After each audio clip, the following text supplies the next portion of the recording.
Hello students, welcome to my channel. बच्चों, आज का हमारा आर्टिकल है combination of error. Combination of error, और ये हमारा एरर का वीडियो नंबर 2 है। इससे पहले आपको एरर का वीडियो नंबर 1 मैंने बताया था। इस आर्टिकल में जाने से पहले मैं आपको एडवाइस करूंगा कि आप लेक्चर नंबर 1 एरर का जरूर देखें, तभी आपको ये आर्टिकल समझ आ पाएगा। बच्चों, यहाँ पे आज हमें कॉम्बिनेशन ऑफ एरर की बात करनी है। मतलब एरर सिर्फ एक फिजिकल क्वांटिटी में नहीं है, एक से ज्यादा फिजिकल क्वांटिटीज में डील करेंगे और उन सब में एरर है। तो मान लो अगर ए कोई क्वांटिटी है जो कि मैंने आपको बताया था बी सी और डी से बन रही है, सी में भी एरर है, डी में भी एरर है, बी में भी एरर है, तो ए में कितना एरर होगा? ए में कितना एरर होगा? आज हम इसी टाइप के आर्टिकल्स में डील करने वाले हैं। अब ए जो फिजिकल क्वांटिटी है वो बी सी और डी से जुड़ी हुई है। मतलब बी सी और डी के ऑपरेशन से ए की फॉर्मेशन हो रही है। अगर बी सी और डी में अगर एरर है तो ए में क्या एरर होगा? This is called combination of error. मतलब यहाँ पे एरर एक से ज्यादा फिजिकल क्वांटिटीज में डील कर रहा है, और अगर कोई क्वांटिटी दो या दो से ज्यादा फिजिकल क्वांटिटी के कॉम्बिनेशन से बन रही है तो उस फिजिकल क्वांटिटी में कितना एरर आने वाला है। हम इसी टाइप के केसेस को डील करने वाले हैं। हम यहाँ पे 7-8 केसेस डील करेंगे और 1 बाय 1 उनको समझते जाएंगे। लेकिन इसमें जाने से पहले मैं आपको बता दूं, हमने देखा था कि हम किसी भी फिजिकल क्वांटिटी को, जैसे मान लो मैंने लेंथ लिया था, लेंथ को एक्सप्लेन करने का क्या तरीका था? L mean plus minus delta L, ये उसकी मीन वैल्यू थी, और ये उसमें क्या था हमारा? एब्सोल्यूट एरर या मीन एब्सोल्यूट एरर बोलते थे इसको। ये हमारा मीन एब्सोल्यूट एरर था किसमें? एल मीन में। और ये हमारा मीन एब्सोल्यूट एरर था किसमें? एल में। और एल मीन इसकी वैल्यू थी। मतलब हमने एल को प्रेजेंट किया था, हमने एल को प्रेजेंट किया था विद एरर। लेकिन मैंने आपको बताया था कि एरर को प्रेजेंट करने के 2-3 तरीके होते हैं। ये एक तरीका था, और दूसरा तरीका क्या था? एल को रिप्रेजेंट कर सकते थे L mean plus minus delta L by L mean. अब ये क्या होता था हमारा? This is called relative error. ये हमारा रिलेटिव एरर था। ये हम वीडियो नंबर 1 में डिस्कस कर चुके हैं। ये हमारा रिलेटिव एरर होता था बच्चों। और रिलेटिव एरर का दूसरा नाम होता है fractional error. Fractional error, relative error का दूसरा नाम होता है फ्रैक्शनल एरर। हम किसी भी मेजरमेंट को मीन एब्सोल्यूट एरर से भी एक्सप्लेन कर सकते हैं, हम किसी भी मेजरमेंट को फ्रैक्शनल एरर या रिलेटिव एरर से भी रिप्रेजेंट कर सकते हैं, या फिर हम किसी मेजरमेंट को उसके परसेंटेज एरर में भी डील कर सकते हैं। ये हमारा अगर हम 100% कर दें आगे तो ये हमारा बन जाता था percentage error. This is your percentage error, percentage error. तो बच्चों ये हमारे पास 3 तरीके थे। लेकिन आज हमने सिर्फ एक ही फिजिकल क्वांटिटी में डील नहीं करना है। आज हमने एक ही फिजिकल क्वांटिटी में डील नहीं करना है, आज हमने एक से ज्यादा फिजिकल क्वांटिटी में डील करना है। तो यही आज का आर्टिकल है। अगर आपको कुछ मेंशन ना हो, अगर मान लो वैल्यू दी है 2 + -0.1 सेंटीमीटर। अब ये 0.1 क्या है? 0.1 परसेंटेज तो हो नहीं सकता, या तो एब्सोल्यूट हो सकता है या रिलेटिव हो सकता है। तो ये हमेशा आपका एब्सोल्यूट एरर माना जाएगा, ये आपका मीन एब्सोल्यूट एरर माना जाएगा, मीन एब्सोल्यूट एरर माना जाएगा। This is your mean absolute error in length. ठीक है, तो अगर कहीं कुछ मेंशन ना हो कि वो कौन सा एरर, तो उसको अंडरस्टूड कर लेना है वो मीन एब्सोल्यूट एरर है। ठीक है,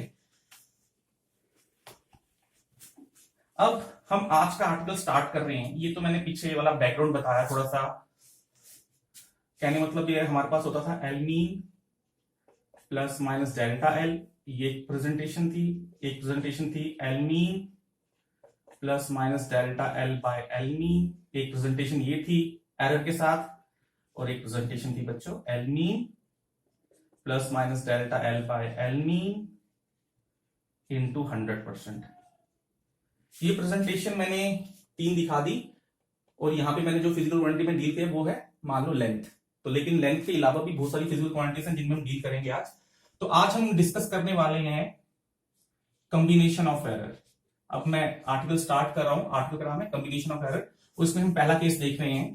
पहला केस है, मान लो अगर कोई z है जो कि a प्लस बी से बनता है, मतलब a कोई फिजिकल क्वांटिटी है, b कोई फिजिकल क्वांटिटी है, और इनको जब मैं कंबाइन कर रहा हूं तो z बन रहा है, एक नई फिजिकल क्वांटिटी बन रही है।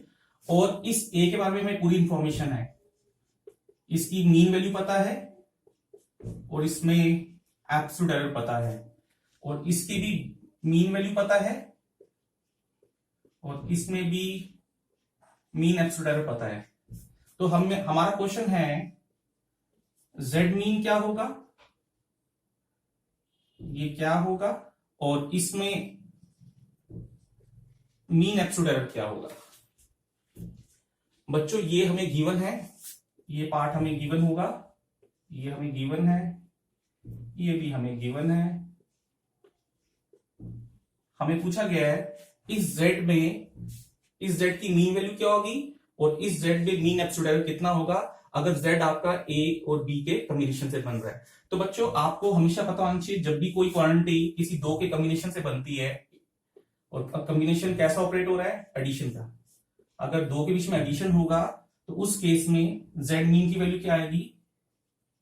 बच्चों z मीन के लिए आपने हमेशा फॉर्मूला देखना है, z मीन के लिए आपने हमेशा फॉर्मूला देखना है। इसका a मीन लेना है, a मीन प्लस, यहां प्लस लगाया तो यहां प्लस ही आएगा, b मीन। जब भी आपने मीन वैल्यू निकालनी है इस z की तो आपने हमेशा फॉर्मूले की ही हेल्प लेनी है। लेकिन इस z में मीन एब्सोल्यूट एरर क्या होगा, डेल्टा z क्या होगा, वो आपने क्या करना है, इसका एब्सोल्यूट एरर मीन और दूसरे का जो मीन एब्सोल्यूट एरर है उन दोनों को ऐड कर देना है। ये तरीका है, ठीक है, ये तरीका है इसकी मीन वैल्यू निकालने का और इसका मीन एब्सोल्यूट एरर निकालने का। कब, अगर z आपका एक्सप्रेस हो रहा है addition of two physical quantities a और b से। बच्चों ये हमें गिवन होगा, ये हमें गिवन होगा, हमें z की मीन वैल्यू निकालनी होगी कि z की मीन वैल्यू क्या है। z की mean value a mean plus b mean, और इसमें जो मीन एब्सोल्यूट एरर होगा वो इसका मीन एब्सोल्यूट एरर और इसका मीन एब्सोल्यूट एरर ऐड कर देंगे आपने। ये केस 1 है। इसके बेस पे हम क्वेश्चन देखते हैं, इसके बेस पे क्वेश्चन देखते हैं, फिर आपको ये ज्यादा क्लियर होगा।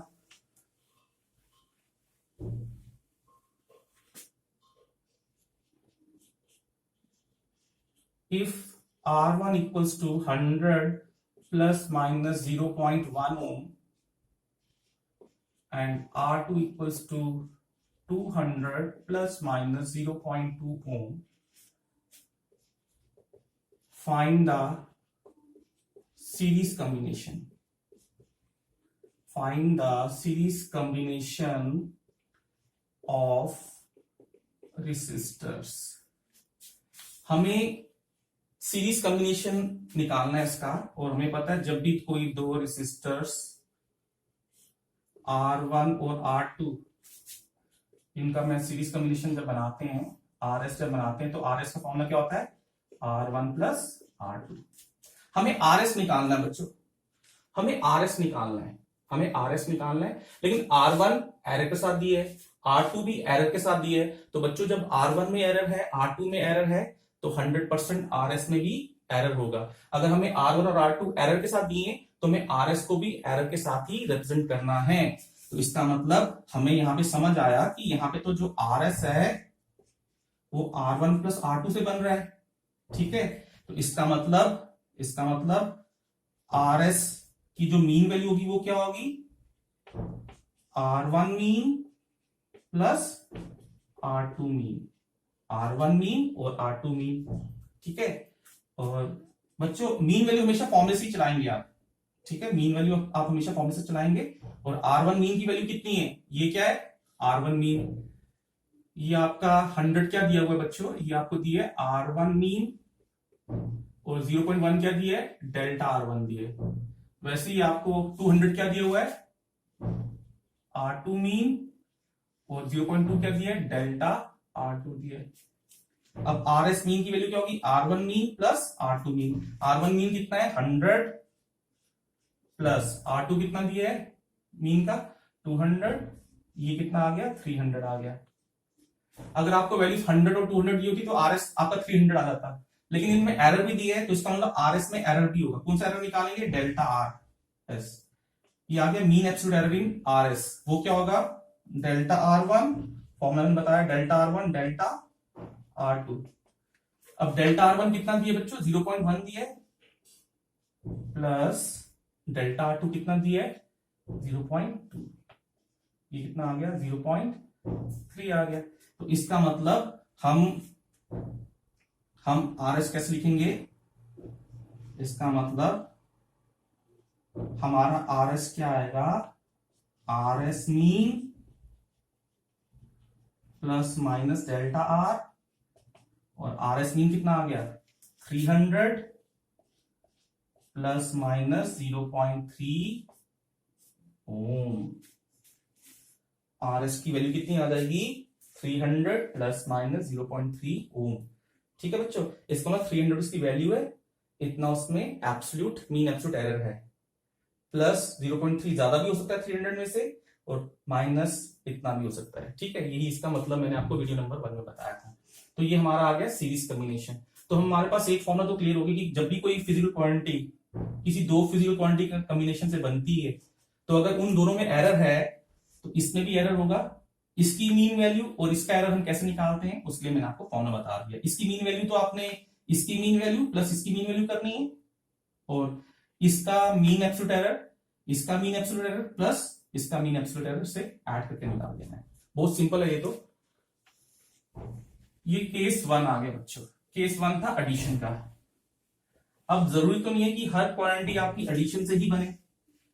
यही हमारा आज का आर्टिकल, कॉम्बिनेशन ऑफ एरर। हम जितने भी कॉम्बिनेशन बनते हैं 5-6 जितने भी कॉम्बिनेशन बनेंगे उन सबको वन बाय वन डिस्कस करेंगे।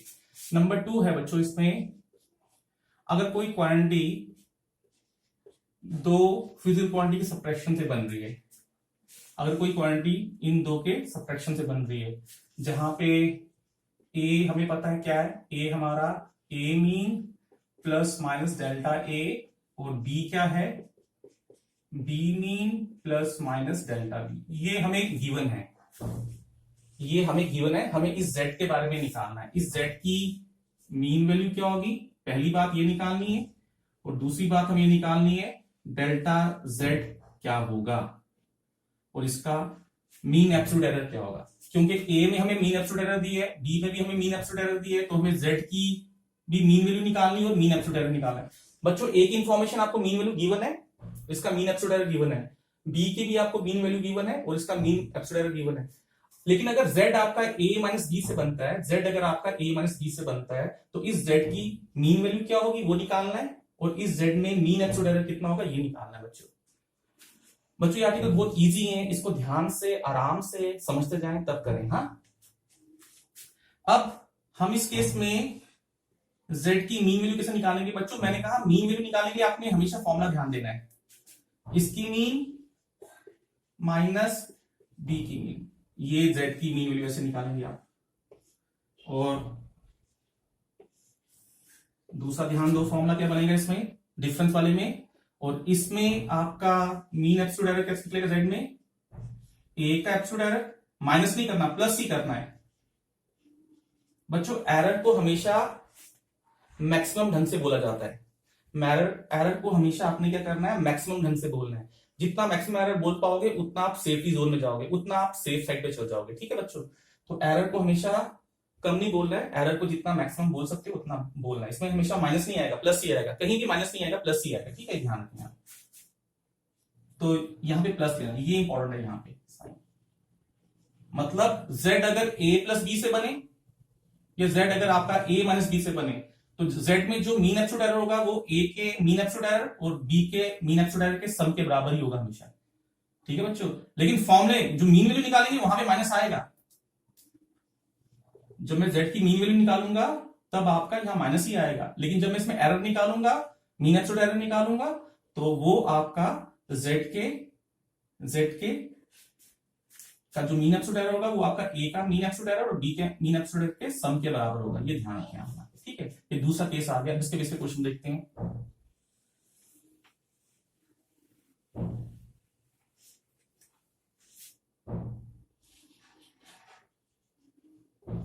The initial and final temperature of a body are 10 plus minus 0.1 degree C and 30 plus minus 1 0.2 degree C. What is the rise in the temperature? What is the rise in the temperature? ठीक है, आपने बताना है कि temperature में कितना rise हुआ है। इसका मतलब आपको ये देखना है कि जो कैपिटल टी है वो देखना है। कैपिटल टी मतलब राइजिंग टेम्परेचर लेते हैं हम, और ये हमने निकालना है T2 माइनस T1, और T2 की वैल्यू में दी हुई है, T2 में दिया हुआ है कितना 30 plus minus 0.2 degree C minus, और T1 कितना दिया बच्चों, और T1 हमें दिया हुआ है कितना 10 प्लस माइनस 0.1 डिग्री सी। ठीक है बच्चों,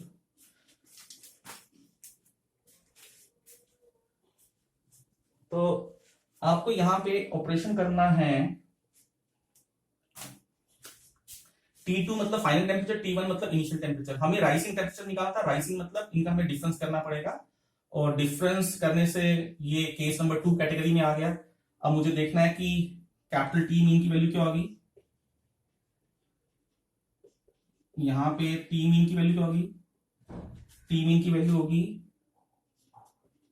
T2 mean minus T1 mean, और T2 मीन कितना है 30 माइनस T1 मीन कितना है, ये इसकी मीन वैल्यू है 10, ये कितना आ गया 20। और वैसे ही हम इसमें क्या निकालेंगे, एब्सोल्यूट एरर निकालेंगे। डेल्टा टी, डेल्टा टी क्या होगा, डेल्टा टी होगा delta T2 plus delta T1। बच्चों यहां पे आपने प्लस लगाना है, एरर को हमेशा मैक्सिमाइज वे में बोला जाता है बच्चों। ठीक है बच्चों, यहाँ पे आपने प्लस ही लगाना है, माइनस नहीं लगाना। ये कितना आ गया 0.2 प्लस 0.1, ये कितना आ गया 0.3। तो इसका मतलब राइजिंग टेम्परेचर कितना आ गया,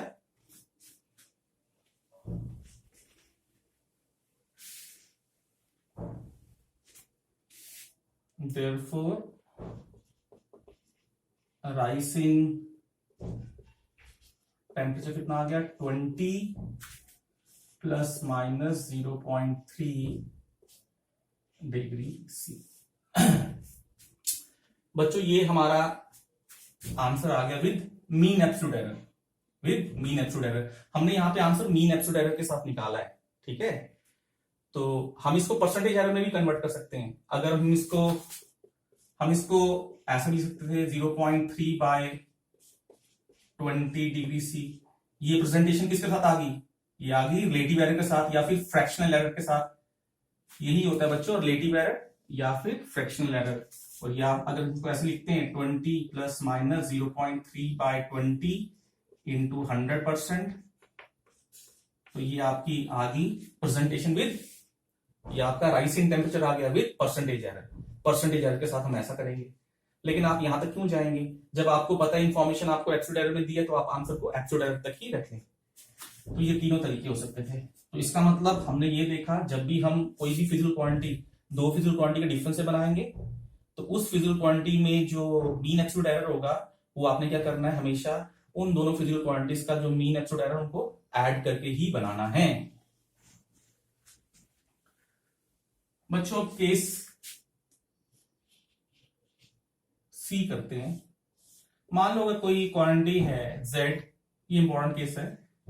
अब आगे की सारी बातें इसी से चलेंगी। z अगर आ गया आपका a इंटू बी, आपकी a के बारे में इंफॉर्मेशन दी है, a की मीन वैल्यू गिवन है और a में मीन एब्सोल्यूट एरर गिवन है, b की मीन वैल्यू गिवन है और b में मीन एब्सोल्यूट एरर गिवन है। अब वही क्वेश्चन है, z की मीन वैल्यू क्या होगी, ये निकाल लेते हैं, और z में मीन एब्सोल्यूट एरर क्या होगा। हमें z की मीन वैल्यू निकालनी है और z में मीन एब्सोल्यूट एरर निकालना है। लेकिन जब भी यहां मल्टीप्लाई होगा, तो यहां पे आपने ध्यान देना है, पहली बात हमने जो यहां से सीखनी है, कंक्लूजन 1 जो हमने यहां से निकालना है, हम इसको कैसे करेंगे, कंक्लूजन 1 हम यहां से निकालेंगे। जो जेड मीन होगा, जेड मीन हम कैसे निकालेंगे बच्चों, मैंने कहा मीन के लिए आपने हमेशा फॉर्मूला यूज करना है, ए मीन प्लस वाले में यहां प्लस आता था, माइनस वाले में यहां माइनस आता था, मल्टीप्लाई वाले में यहां मल्टीप्लाई आएगा। जेड मीन की वैल्यू निकलेगी ए मीन और बी मीन के प्रोडक्ट के साथ। अब यहां पे आपने ध्यान देना है कि जब भी मल्टीप्लाई वाला केस होगा आपने हमेशा इसमें रिलेटिव एरर निकालना है, ये वाला एरर फ्रैक्शनल एरर जिसे कहते हैं।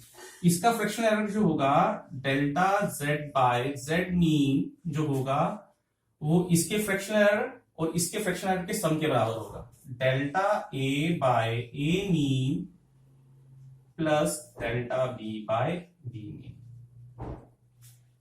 बच्चों मल्टीप्लाई वाले में आपके पास कंक्लूजन्स, 4 कंक्लूजन्स आते हैं। जेड मीन की वैल्यू कैसे निकालेंगे, ए मीन इंटू बी मीन, और जेड में हमें तो वैसे एब्सोल्यूट एरर निकालना था लेकिन मैंने यहां क्या निकाल दिया, फ्रैक्शनल एरर। ये आपका बन गया फ्रैक्शनल एरर।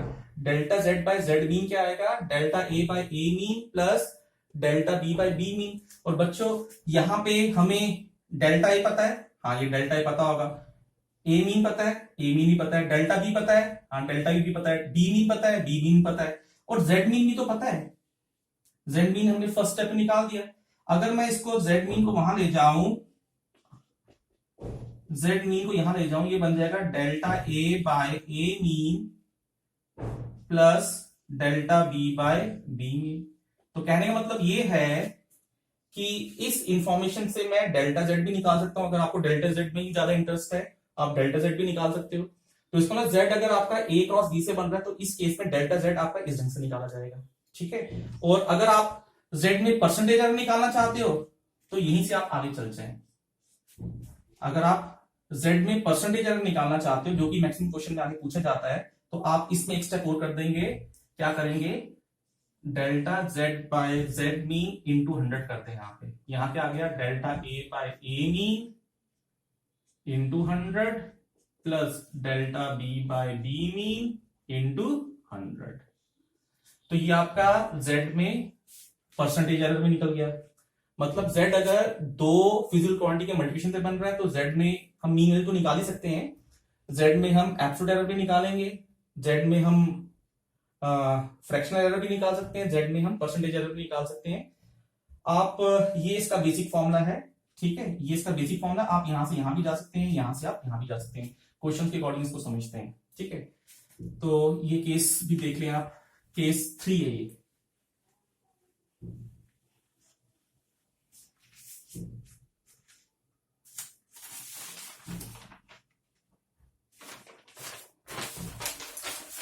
मान लो क्वेश्चन है आपके पास,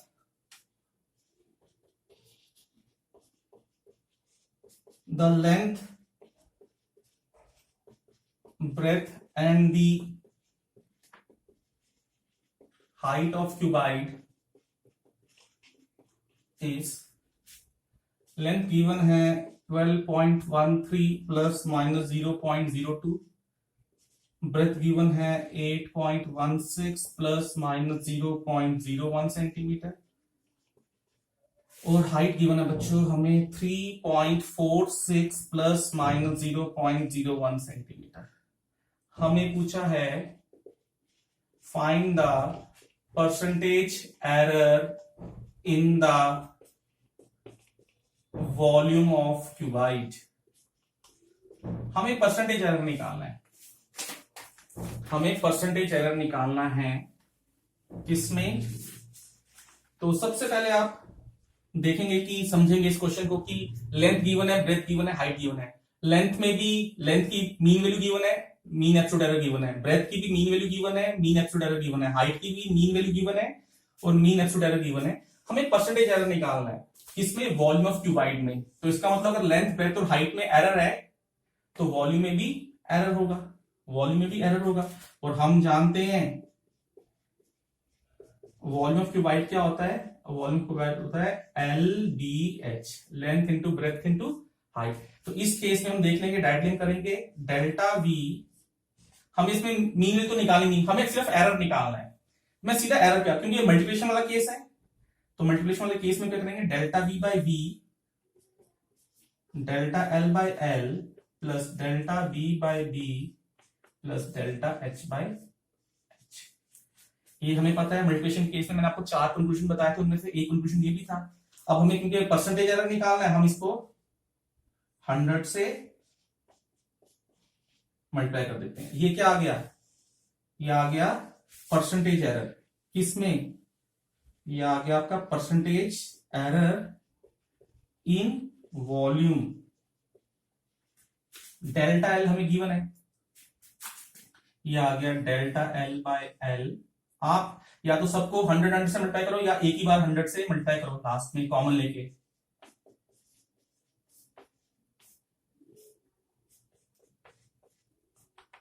ठीक है, यहाँ पे 100% में आंसर आएगा इसका। ठीक है, डेल्टा एल हमें गिवन है। डेल्टा एल कितना गिवन है, ये आ गया 0.02 by 12.13 plus delta B given है 0.1 बाय 8.16 प्लस 0.01 बाय 3.46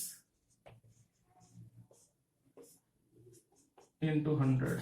तो बच्चों यहाँ ऊपर भी डेसिमल 2 के बाद है, यहाँ भी डेसिमल 2 के बाद है, तो ये लिख सकते हैं हम 2 बाय 213, 1 बाय 816, 1 बाय 346 इंटू 100।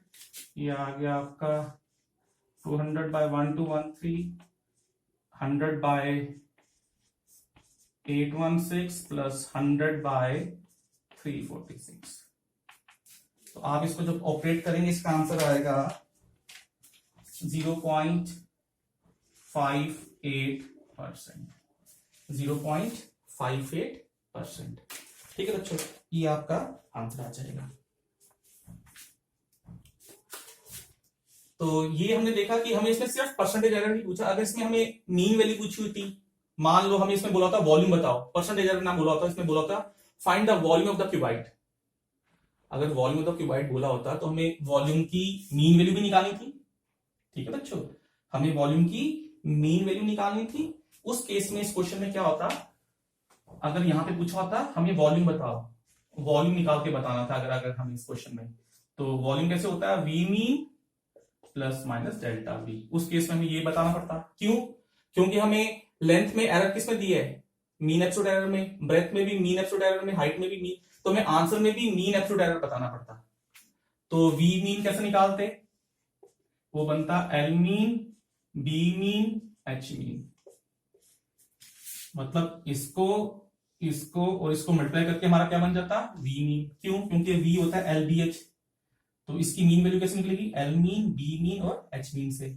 और डेल्टा बी कैसे निकालते, डेल्टा बी के लिए मैंने आपको ये फॉर्मूला बताया था। तो डेल्टा बी कितना आता है, डेल्टा बी आता आपका v इंटू, ये मीन है ना इसमें नीचे, इसमें मीन है। ठीक है, डेल्टा बी क्या आता है, वी मीन, आगे ये delta L by L mean plus delta B by B mean plus delta H by H mean. ठीक है बच्चों, तो ये तो हमारे पास सारी वाली हमने वी मीन भी निकाल दिया होगा, ये हमने निकाल दिया होगा पहले वी मीन, ये हमारा वी मीन है, हमने निकाल दिया होगा। डेल्टा एल पता है, एल मीन पता है, ये सब पता है, तो यहां से हम डेल्टा बी भी निकाल सकते हैं। डेल्टा बी भी निकल जाएगा, जब वी मीन निकल जाएगा इनके तीनों का, डेल्टा बी से निकल जाएगा, हम इसकी वैल्यू यहाँ पे पुट करके वॉल्यूम ऑफ द क्यूबाइड बता सकते हैं। लेकिन वो हमसे पूछा नहीं था क्योंकि काफी लेंथी कैलकुलेशन हो जाती है। तो बच्चों आपको क्वेश्चन की जो डिमांड है उसके अकॉर्डिंग ही मूव करना है।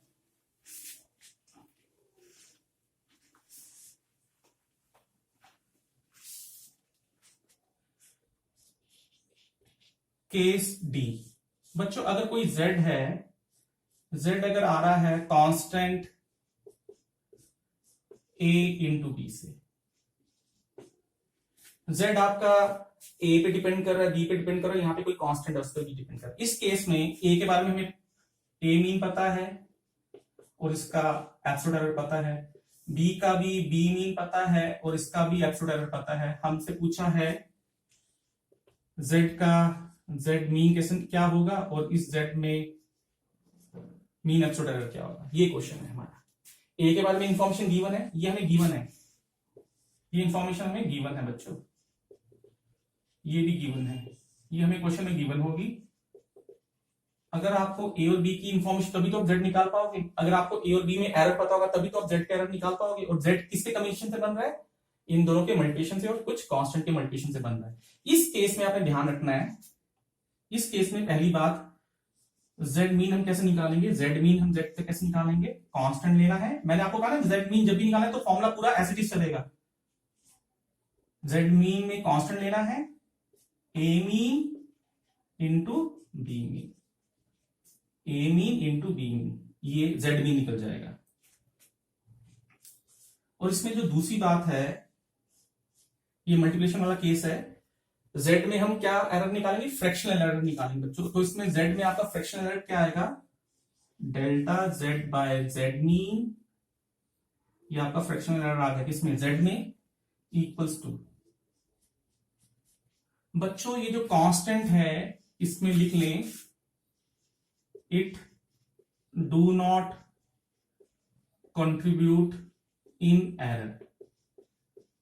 बच्चों एरर को निकालने में कांस्टेंट का कोई रोल नहीं है, क्योंकि कांस्टेंट एक कांस्टेंट है, हमने कांस्टेंट को कोई मेजरमेंट नहीं किया। और एरर हमेशा मेजरमेंट में आता है। जब हम किसी फिजिकल क्वांटिटी की मेजरमेंट करते हैं एरर तब आने के चांस है। कांस्टेंट को तो हमने एज इट इज ले लिया है, तो कांस्टेंट की वैल्यू मीन निकालने में काम करेगी, लेकिन कांस्टेंट की वैल्यू एरर को निकालने में काम नहीं करेगी। तो इसका मतलब कांस्टेंट, जब भी आप एरर निकालो किसी फिजिकल क्वांटिटी में, तो कांस्टेंट को आपने इग्नोर करना है। तो यहाँ पे कांस्टेंट को नहीं लिया जाएगा, जबकि मीन वैल्यू में कांस्टेंट को लेना है। अब आगे a इंटू बी है, तो यही आ जाएगा delta a by A mean plus delta b by B mean. ठीक है, delta a by A mean, delta b by B mean. बच्चों कभी कभी यहाँ a ही लिखा होता है, यहाँ b अंडरस्टूड होता है, वो मीन वैल्यू है। कभी कभी यहाँ z ही लिखा होगा, अंडरस्टूड है वो मीन वैल्यू है। कभी कभी m नहीं लिखा होता तो अंडरस्टूड है वो मीन वैल्यू है उसकी। तो ये आ जाएगा। और इसके बाद आप कुछ भी कर सकते हैं, इसमें आप परसेंटेज एरर भी निकाल सकते हैं, जैसे मैंने आपको लास्ट टाइम बताया था। ठीक है, इसको 100 से मल्टीप्लाई करो, परसेंटेज एरर निकल जाएगा। इस Zn को आप यहां ले जाओ, मल्टीप्लाई कर दो, तो आपका डेल्टा Z भी निकल जाएगा। बाकी केस सेम है, बाकी केस आगे का सेम होगा। तो इसका मतलब मैंने आपको कांस्टेंट का बताया था, कांस्टेंट होगा तो आपने कांस्टेंट को एरर में इंक्लूड नहीं करना है, बहुत इंपॉर्टेंट बात है, लिख लें आप। इसके बाद आपका जो इसका जो नेक्स्ट है केस ई हम लेते हैं। मान लो अगर z है कांस्टेंट, चलो ले लिया दोबारा से मैंने, और यहां पे a के ऊपर पावर लगा दी x। कुछ ऐसा है, जैसे बहुत बार ऐसा होता है, जैसे हम कहते हैं वॉल्यूम ऑफ स्फीयर क्या होता है? 4/3 पाई r क्यूब। ये तो कांस्टेंट है, ठीक है, ये तो कांस्टेंट है, बिल्कुल जैसे कांस्टेंट है। यहाँ पे कोई वेरिएबल आ गया, रेज़्ड टू पावर 3, यहाँ x आ गया। इस केस में हमें a के बारे में गिवन है, a के बारे में हमें a की मीन वैल्यू पता है और उसका मीन एब्सोल्यूट एरर पता है। तब z का मीन वैल्यू क्या होगी और इस z में मीन एब्सोल्यूट एरर क्या होगा, ये क्वेश्चन है। तो इस केस में हम ध्यान रखेंगे, z की मीन वैल्यू के लिए तो पूरा फॉर्मूला चलेगा, कांस्टेंट आएगा, a की जगह पे a मीन आएगा, ये वाली वैल्यू आएगी का पावर x, ऐसे निकालना है। और अब ध्यान दें, ये वाला पार्ट इंपॉर्टेंट है। इस केस में आप कैसे चलेंगे? इस केस में आपने z में, क्योंकि मल्टीप्लिकेशन वाला केस है बच्चों, मल्टीप्लाई वाले केस में आपने हमेशा रिलेटिव एरर से ही चलना है। तो इसमें हम रिलेटिव एरर कैसे निकालेंगे? Delta z by Z mean की वैल्यू क्या होगी? कांस्टेंट हम एरर में नहीं लेंगे, मैंने आपको बताया कांस्टेंट की वैल्यू आपने एरर में नहीं लेनी है, कांस्टेंट नहीं आएगा एरर में। अब यहां पे जो पावर है बच्चों वो आगे आ जाएगी, पावर आगे delta a by A mean, ये आपने ध्यान देना है, पावर आपकी हमेशा आगे आएगी। देखो पावर आगे क्यों आएगी? जैसे अगर मान लो ये केस होता, अगर मान लो z होता a स्क्वायर, या फिर हम इसको लिखते हैं a इंटू ए, तो इस केस में इसमें एरर कैसे निकलता? Delta z by Z mean. अब मैंने a स्क्वायर को क्या लिख दिया? a इंटू ए लिख सकता हूं, जैसे a रिस्टोर x को क्या लिखता हूं?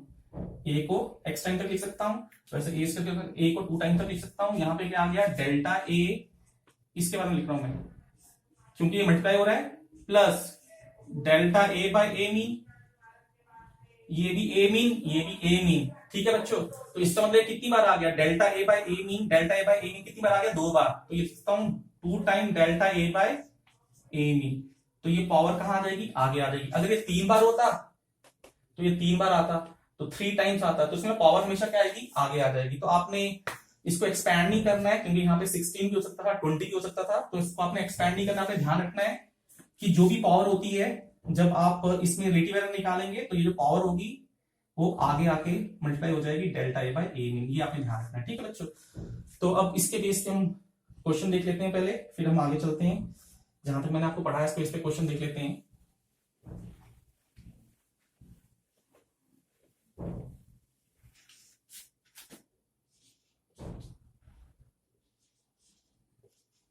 If the percentage error in the measurement of a radius of sphere is 2%, find the percentage error in its volume। तो हमें क्या दिया हुआ है, परसेंटेज एरर दिया है, किसमें, रेडियस ऑफ स्फीयर की कैलकुलेशन में। कितना दिया, 2%। मतलब एक दिया क्या, हमें ये दिया है delta R by R mean into 100%, कितना दिया है, 2%। ठीक है, हमें ये 2% देखा, ये परसेंटेज एरर दिया हमें, किसका, हमें ये परसेंटेज एरर दिया किसका, हमें ये परसेंटेज एरर दिया है किसका बच्चों, रेडियस का। ठीक है बच्चों, ये हमें परसेंटेज एरर दिया। ठीक है, अब हम क्या करते हैं, यहाँ पे देखो इसका सोल्यूशन देख लेते हैं। मैं अलग से लिखता हूँ, delta R by R into 100 हमें कितना दिया है, 2% दिया बच्चों ये। ठीक है, अब हम यहाँ पे देख रहे हैं वॉल्यूम निकालना है। हमें पता है जो वॉल्यूम ऑफ स्फीयर होता है का फॉर्मूला क्या है, वॉल्यूम स्फीयर का फॉर्मूला है 4/3 पाई आर क्यूब। ये कांस्टेंट है, ये कांस्टेंट है। ठीक है, ये कांस्टेंट है। अब हम क्या करेंगे, हम इस v में परसेंटेज एरर निकालेंगे। हमें वॉल्यूम ऑफ स्फीयर नहीं निकालना है, हमें सिर्फ इसमें एरर निकालना है, क्योंकि ये मल्टीप्लाई वाला केस है। हम इसमें क्या लिखेंगे, यहाँ पे हमारा क्या आएगा, delta v by v mean क्या आएगा, कांस्टेंट एरर में कंट्रीब्यूट नहीं करता है, पावर आगे आ जाएगी delta R by R mean. लेकिन क्योंकि हमें परसेंटेज एरर निकालना है वॉल्यूम में, तो अगला स्टेप हम क्या करेंगे, ये तो रिलेटिव एरर है वॉल्यूम में, ये आ गया delta v by v mean into 100, ये क्या आ गया 3 into delta r by r mean into 100। ये परसेंटेज एरर आ गया वॉल्यूम में, जो कि हमें निकालना है। कितना आ जाएगा, 3 into delta r by r mean into 100 की वैल्यू दी हमें 2% दी है, कितना आ गया 6%। तो बच्चों ये हमारा वॉल्यूम ऑफ स्फीयर में परसेंटेज एरर आ गया 6%। अगर रेडियस में एरर कितना था 2%, तो हमारा वॉल्यूम में कितना एरर आ जाएगा 6%। एक और क्वेश्चन देखते हैं इसकी बेस पे।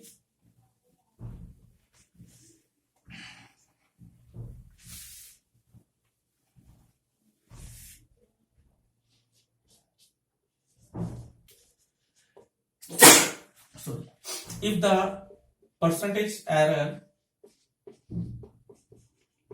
in the measurement of mass and velocity are 2% and 3% respectively, then find the percentage error in the kinetic energy. Then find the percentage error in the kinetic energy. ठीक है बच्चों, जैसे इस केस में हम क्या करेंगे, इस केस में हमें परसेंटेज एरर दिया मास और वेलोसिटी में। हमें काइनेटिक एनर्जी, तो पहले काइनेटिक एनर्जी का फॉर्मूला देख लो क्या होता है। काइनेटिक एनर्जी का फॉर्मूला क्या होता है, हाफ mv स्क्वायर। ये आपका काइनेटिक एनर्जी का फॉर्मूला है, हाफ mv स्क्वायर। अब काइनेटिक एनर्जी में रिलेटिव एरर कैसे निकले, क्योंकि मल्टीप्लाई वाला केस है, ठीक है। तो ये आ गया डेल्टा के बाय के मीन, क्या आ जाएगा बच्चों, ये तो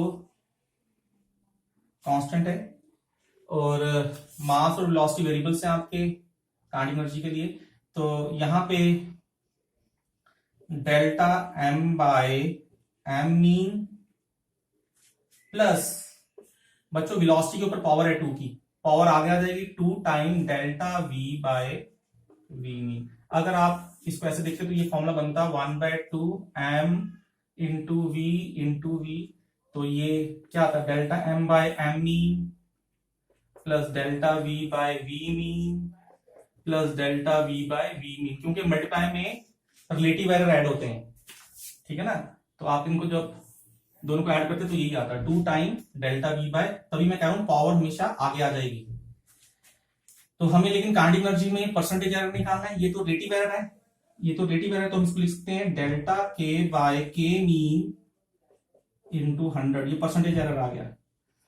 delta M by M mean into 100 plus 2 time delta V by V mean into 100। मैंने यहां भी 100 से मल्टीप्लाई किया, यहां भी 100 से, यहां भी 100 से, ठीक है। तो बच्चों ये आ गया, ये क्या है, ये आपका परसेंटेज एरर है, किसमें, मास में, जो कि हमें गिवन है। मास का परसेंटेज एरर दिया 2%, ये 2% आ गया प्लस 2 टाइम ये हमें वेलोसिटी का परसेंटेज एरर दिया कितना 3, 2 इंटू 3 आ गया। तो ये कितना आ गया, इसको सॉल्व करेंगे 2% प्लस 6%, तो ये कितना आ गया 8%, ये आ गया 8%, ठीक है बच्चों। तो हमने देखा कि अगर हमें मास और वेलोसिटी में परसेंटेज एरर गिवन है तो हम उसका वेलोसिटी में हम काइनेटिक एनर्जी में कितना एरर होगा, 8% होगा।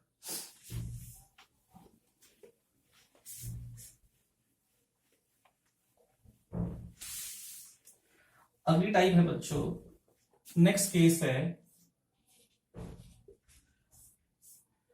केस है, इसको आप नंबर दे देना जो भी केस बनेगा ये। इसका नेक्स्ट केस है, मान लो Z आपका A और B के डिवीजन से बन रहा है, ठीक है। बहुत बार ऐसा होता है, जैसे मान लो आपका केस है रेजिस्टेंस है, वोल्टेज और करंट के कॉम्बिनेशन से बनती है। कैसा कॉम्बिनेशन होता है, उसमें कौन सा ऑपरेशन लगता है, डिवीजन का, ठीक है। रेजिस्टेंस जो होता है वोल्टेज बाय करंट का रेशियो होता है, तो ऐसा केस भी होता है। और अगर A में एरर है, A की मीन वैल्यू में गिवन है, A का मीन एब्सोल्यूट एरर पता है, B की मीन वैल्यू पता है और B में मीन एब्सोल्यूट एरर पता है, वही केस है कि हमारा Z मीन क्या होगा और Z में मीन एब्सोल्यूट एरर क्या होगा, Z में मीन एब्सोल्यूट एरर क्या होगा, हमें ये निकालना है। इस केस में आपने ध्यान देना है, Z मीन कैसे निकलेगा, Z मीन तो फॉर्मूले से ही चलेगा, A mean divide by B mean, A mean divide by B mean, ठीक है बच्चों। इसमें आपने ध्यान रखना है दो केस, Z अगर हो A प्लस बी या Z अगर हो A माइनस बी, इन दोनों केस में हमारा डेल्टा Z क्या आया था, delta A plus delta B आया था। Z अगर हो A प्लस बी या Z अगर हो A माइनस बी, इन दोनों केस में हमारा मीन एब्सोल्यूट एरर Z में कैसे निकला था, इन दोनों के मीन एब्सोल्यूट एरर को ऐड करके। वैसे अगर Z हो A इंटू बी या Z अगर हो A बाय बी, इन दोनों में हमारा रिलेटिव एरर ऐसे निकलेगा, कैसे, delta A by A mean plus delta B by B mean, ये ध्यान रखना है आपने।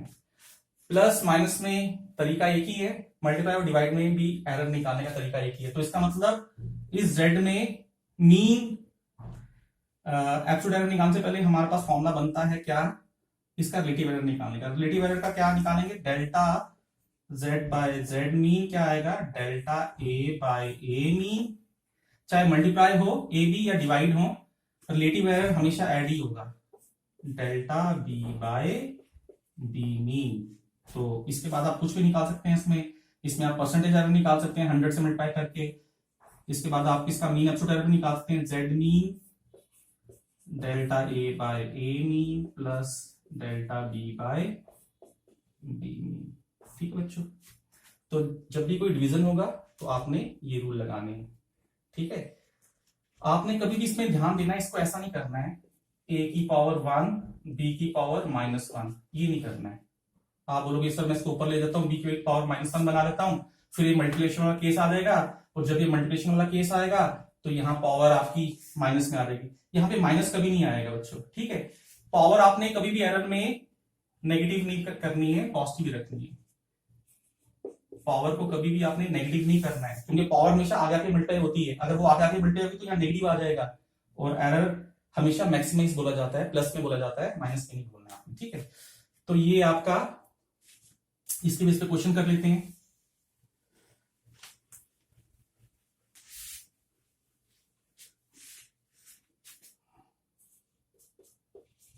अगर वोल्टेज है 20 प्लस माइनस 0.1 वोल्ट, और करंट है अगर 10 plus minus 0.2 ampere, find the, चलो परसेंटेज एरर निकाल लेते हैं। Percentage error in resistance. ठीक है, हमें परसेंटेज एरर निकालना है रेजिस्टेंस में, तो इसको हम सॉल्व कैसे करेंगे? मैं इसको तरीका बताता हूँ, बाकी कैलकुलेशन आप कर सकते हैं। Find the percentage error in resistance निकालना है। तो परसेंटेज एरर हमें पता है रेजिस्टेंस क्या होता है, V बाई आई होता है। ठीक है, हमें इसमें एरर निकालना है, तो एरर निकालने का हमसे पहले हम देख लेते हैं इसमें रिलेटिव एरर कितना है। आर मीन ये कितना आ गया, delta V by V mean plus delta I by I mean. मतलब हमें क्या निकालना है, परसेंटेज एरर निकालना है। ठीक है, तो परसेंटेज एरर के लिए ये आ जाएगा delta R by R mean into 100। ये आपका परसेंटेज एरर आ गया आर मीन, और ये आ गया delta V by V mean into 100 plus delta I by I mean into 100। ठीक है बच्चों, ये आ गया।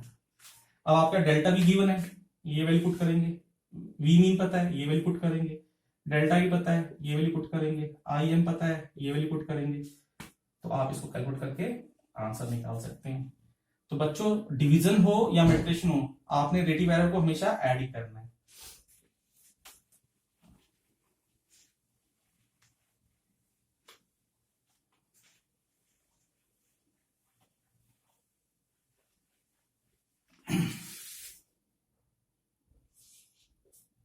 एक केस देख लेते हैं। अगर z है a x b y c z, ठीक है, यहां पे मल्टीप्लाई भी है, डिवाइड भी है।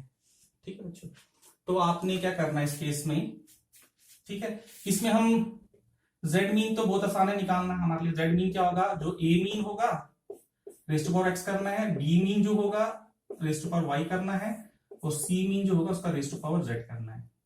मतलब z अगर हमारा a b और c के कॉम्बिनेशन से बन रहा है, और a b c में अगर एरर है, तो z में क्या क्या एरर हो सकता है। z की अपनी वैल्यू क्या होगी, मीन वैल्यू क्या होगी, जो a की मीन वैल्यू होगी, जो b की मीन वैल्यू होगी, जो c की मीन वैल्यू होगी, इनके पावर्स जो होंगे वैसी लगानी है। मीन के लिए तो कोई प्रॉब्लम नहीं आती हमें।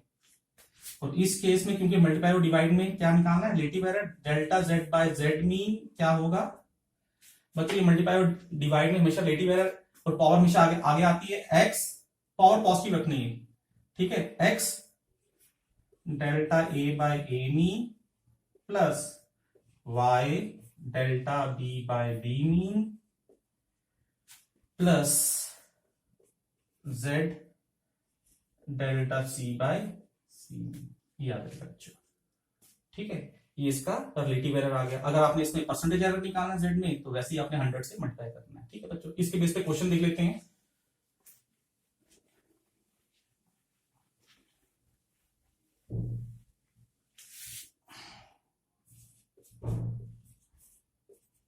If the percentage error in A, B, C and D are 1%, 2%, 2% and 4%. Find the percentage error in Z if Z is expressed as Z को लिखने का तरीका है A इंटू बी का स्क्वायर C3 √D। ये क्वेश्चन है, बहुत important question है। इस टाइप का क्वेश्चन आपका एनसीईआरटी में भी है। A B का स्क्वायर C³ √D। हमें परसेंटेज एरर निकालना है जेड में। अब हमें पता है जेड इस से कंबाइन हो रहा है, इसको हम ऑपरेट करेंगे तो इनमें सॉल्यूशन करेंगे। यहाँ पे डेल्टा जेड बाय जेड क्या होगा बच्चों, यहाँ पे मल्टीप्लाई और डिवीजन का केस है, रिलेटिव एरर की बात होगी। रिलेटिव एरर जो जेड में होगा कैसे निकालेंगे, delta A by A mean B का लेना है, इन पावर है ऊपर 2 time delta B by B mean, C में पावर ऊपर 3 time delta C by C mean. अब डी की पावर क्या है 1/2, क्योंकि रूट है ना डी पे, डी के ऊपर पावर क्या 1/2, तो 1/2 आगे आ जाएगा delta D by D mean. ये आ गया बच्चों, जो पावर होंगी वो आगे आ जाएंगी, मैंने आपको बता दिया। अब हमें लेकिन जेड में परसेंटेज एरर निकालना था, delta Z by Z mean into 100 delta A by A mean into 100 plus 2 time delta B by B mean into 100 3 time delta C by C mean into 100 plus 1/2 delta D by D mean into 100। अब हमें ये given है, ये percentage error है किसमें, ए में, वो हमें गिवन है कितना 1%। ए का परसेंटेज एरर गिवन है हमें, ठीक है बच्चों। ये वैल्यू हमें गिवन है कितनी 1%, 2 टाइम ये 2 आ गया। ये बी का परसेंटेज एरर कितना गिवन है 2%, 2% प्लस 3 आ गया।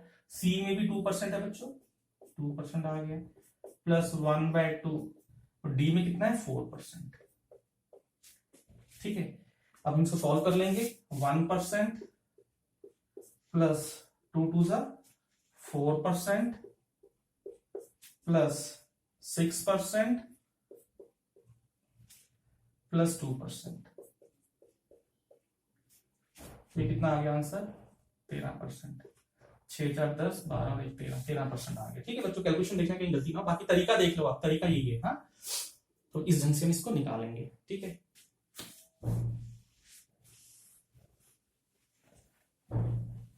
केसेस तो सब हो गए हैं, मल्टीप्लाई वाले भी हो गए, डिवाइड वाले भी हो गए, एडिशन वाले भी हो गए, सब्ट्रैक्शन वाले भी हो गए, पावर्स वाले भी हो गए। ठीक है, एक क्वेश्चन और देखते हैं।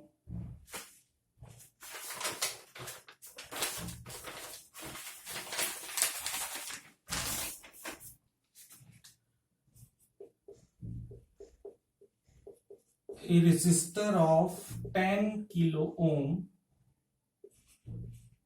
has a tolerance of 5% and another resistor of 30 kilo ohm has a tolerance of 10%.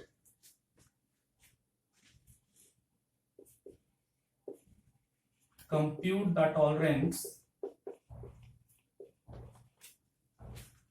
when they are connected in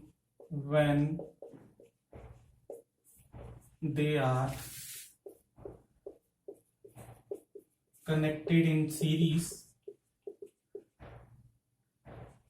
and parallel. When they are connected in series and parallel. तो बच्चों आपको दो रेसिस्टर के series और parallel का formula तो पता ही है। अगर दो रेसिस्टेंस आपके सीरीज में लगाए जाएंगे तो आर एस का फॉर्मूला क्या होता है R1 प्लस R2, और दो रेसिस्टर्स अगर आपके पैरेलल में लगाए जाएंगे R1 और R2, तो इस केस में RP का क्या फॉर्मूला होगा, R1 R2 bye R1 plus R2। ऊपर मल्टीप्लाई होगा, नीचे ऐड होगा, ऊपर मल्टीप्लाई कर लें, नीचे ऐड कर लें। बेसिक फॉर्मूला तो ये है ना आपका, इसमें 1 by RP equal to 1 by R1 plus 1 by R2। तो जब इसको सॉल्व करोगे तो ये आएगा, ठीक है। RP की वैल्यू ये आएगी, ये तो 1 बाय RP की वैल्यू, आपने RP की वैल्यू निकालनी है। RP की वैल्यू आएगी R1 R2 bye R1 plus R2। अब हमारा क्वेश्चन यहाँ पे ये है, हमें टॉलरेंस निकालनी है, यहाँ पे परसेंटेज एरर निकालना है। यहाँ पे कितना ये आपकी वैल्यू दी है, ये इसमें परसेंटेज एरर दी है, ये आपकी सेकंड वैल्यू दी है, ये इसका परसेंटेज एरर दी है। तो यहाँ पे देख लेते हैं हमें गिवन क्या क्या है। R1 मीन दी है कितना, 10 किलो ओम, और हमें परसेंटेज एरर भी दी है कितना, मतलब ये हमें दिया है delta R1 by R1 mean into 100 equals to 5% दी है। ये वाली वैल्यू हमें गिवन है, हमें ये वैल्यू गिवन है 5%, ठीक है बच्चों, ये भी गिवन है, और हमें R1 मीन पता है, ठीक है, और ये हमें वैल्यू पता है। अगर मैं इसको सॉल्व करूं,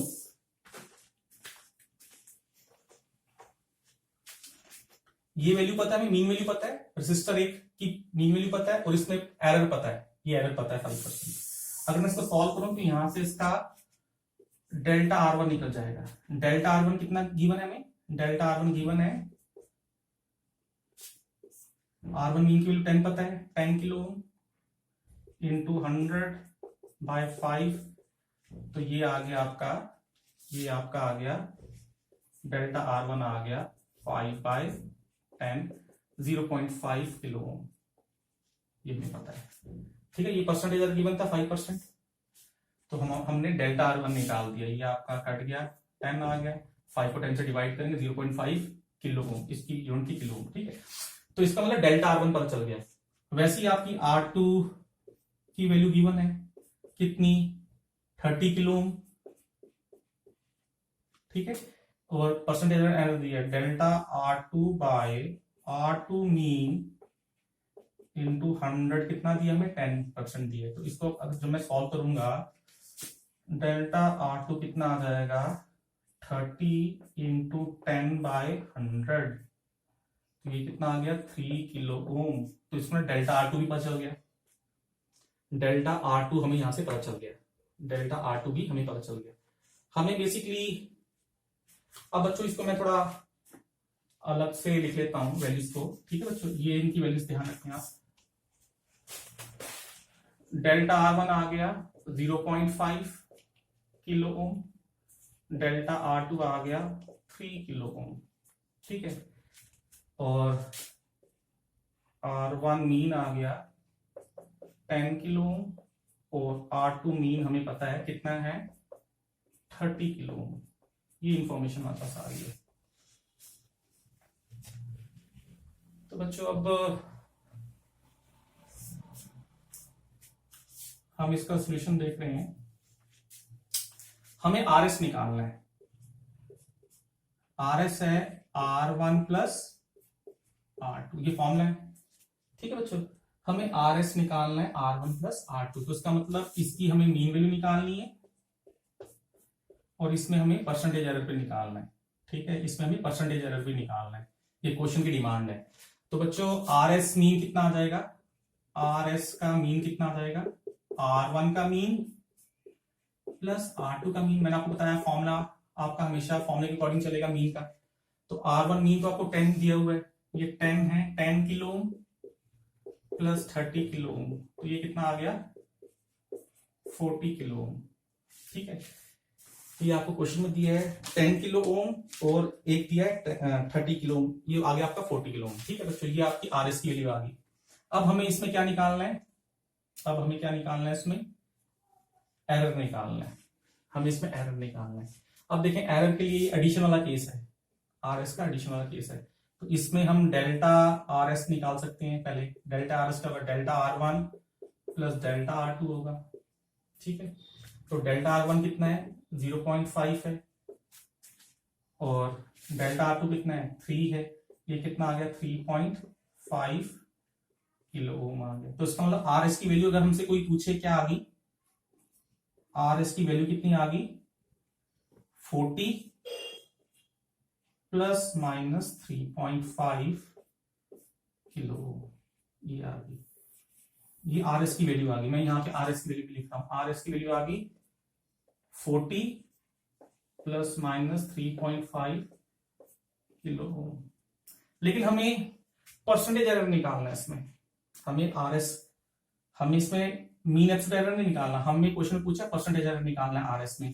तो परसेंटेज एरर भी निकाल सकते हो आर एस में, वो क्या आएगा, वो क्या आएगा आपका percentage error in R S, कैसा निकलेगा बच्चों, वो होगा delta R S by R S mean into 100। तो डेल्टा आर एस कितना दिया है 3.5, आर एस मीन कितना दिया है 40 इंटू 100। ठीक है, तो जब आप इसको सॉल्व करोगे, आप इसको जब सॉल्व करोगे, ये लगभग आपका 9% के आसपास आंसर आएगा, ये आपका 9% के आसपास आंसर आएगा। तो इसका मतलब हमने इस क्वेश्चन में दो चीजें निकालनी थी, हम इस क्वेश्चन में दो चीजें निकालना चाहते थे। एक क्या निकालना चाहते थे, आर एस में परसेंटेज एरर, जो मैंने निकाल दिया, मैंने आपको आर एस की वैल्यू भी निकाल के बता दी, मैंने आपको आर एस की वैल्यू बता दी निकाल के, और आर एस का परसेंटेज एरर भी निकाल के बता दिया। तो इसका मतलब ये वैल्यू भी हम स्टोर कर लेते हैं। Delta R S by R S mean into 100 कितना आ गया, लगभग 9% आ गया हमारा। ये हमारा आर एस के लिए इंफॉर्मेशन आ गई सारी।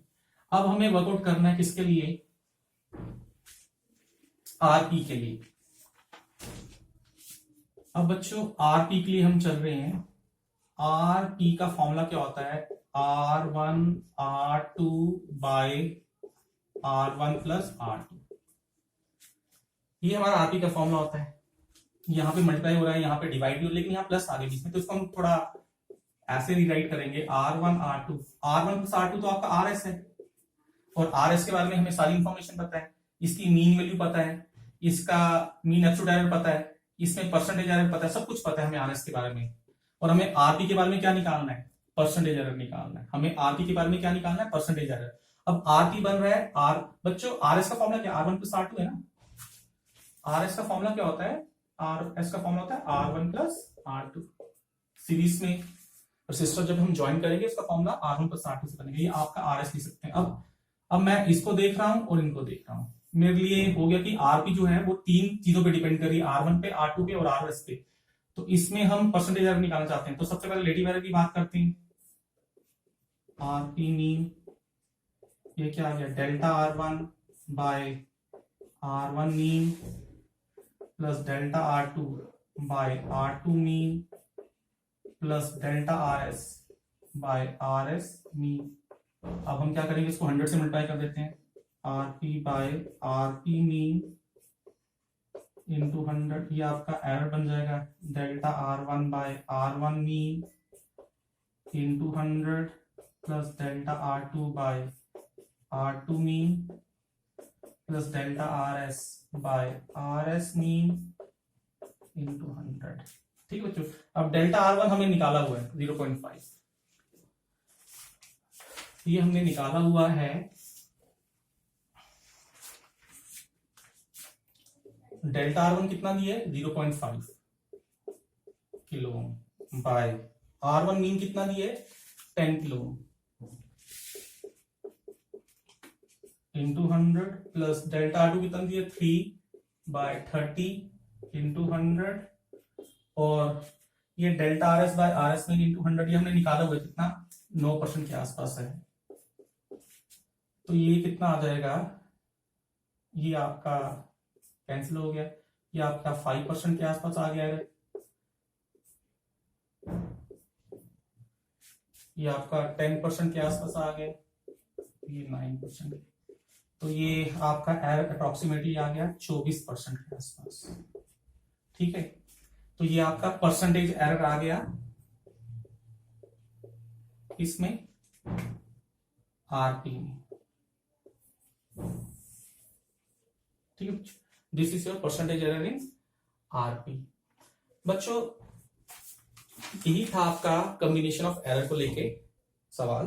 और इसमें हमने देखा कि जब भी हमारी कोई फिजिकल क्वांटिटी 2 के ऐड से बनती है या 2 के सब्ट्रैक्शन से बनती है, तब हमें जो नेट फिजिकल क्वांटिटी है उसका जो मीन एब्सोल्यूट एरर है, वो जो कॉम्बिनेशन से बन रही है एंटिटीज, उनकी जो फिजिकल क्वांटिटीज है उनको मीन एब्सोल्यूट एरर के सम से करना है। तो इसका मैं कंक्लूजन एक बार लिख दूं सारे, आपको एक रिकैप बना दूं इसमें छोटा सा। कंक्लूजन हमने ये सीखा यहाँ पे, कंक्लूजन हमने यहाँ पे ये सीखा बच्चों कि अगर z होगा a प्लस बी, z होगा a माइनस बी, z होगा a इंटू बी, z होगा a divide by B, z होगा कांस्टेंट ए बी, z होगा constant a raise power x, z होगा ax dy cz। हमने ये सारे केसेस देखे।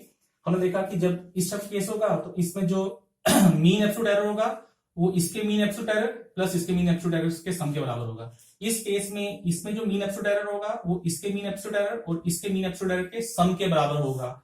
इसमें हमने देखा इसमें जो फ्रैक्शनल एरर है या रिलेटिव एरर है जेड में, वो ए के रिलेटिव एरर और बी के रिलेटिव एरर के सम के बराबर होगा। इस केस में जो जेड में रिलेटिव एरर है वो ए के रिलेटिव एरर प्लस बी के रिलेटिव एरर के बराबर होगा। इसमें हमने देखा इसका जो रिलेटिव एरर है वो इसके रिलेटिव एरर और इसके रिलेटिव एरर के सम के बराबर होगा, कांस्टेंट एरर में कंट्रीब्यूट नहीं करेंगे। इस केस में हमने देखा कि जो z में रिलेटिव एरर है, कांस्टेंट तो एरर में कंट्रीब्यूट नहीं होंगे, x time relative error in a के बराबर होगा। इसमें हमने देखा कि z में जो रिलेटिव एरर होगा वो x time relative error of a plus y time relative error in b plus z time relative error in c के बराबर होगा। तो बच्चों this is all about combination of error. इसके बारे में आप और भी क्वेश्चंस रेफरेंस बुक से कर सकते हैं। आई होप कि आपको ये लेक्चर समझ आया होगा। इस लेक्चर को समझने के लिए मैं आपको दोबारा एडवाइस करूंगा कि आपने जो एरर का वीडियो नंबर 1 है वो जरूर देखना है, तभी आप इस पे कंफर्टेबल हो पाएंगे। थैंक यू बच्चों।